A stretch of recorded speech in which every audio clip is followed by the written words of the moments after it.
Started out here. So the pipe comes out right there, copper. At least as far as I can see under the floor. Trenched this.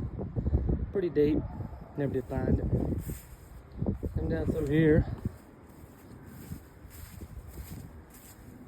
This is where they throw the grease. Look at this.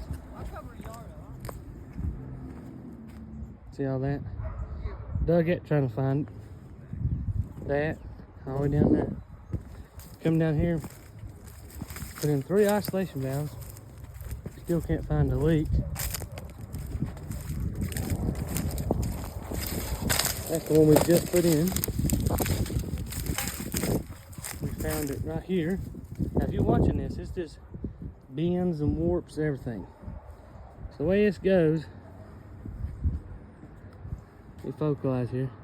A meter's right there. That some bitch goes like this. Comes in behind that tree. Comes right there.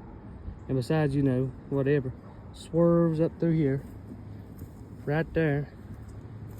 Curves right there. And goes up through there somewhere. This shit's retarded. We fucking dug our brains out trying to find this stupid fucking line. If you ever run this, you're a fucking retard.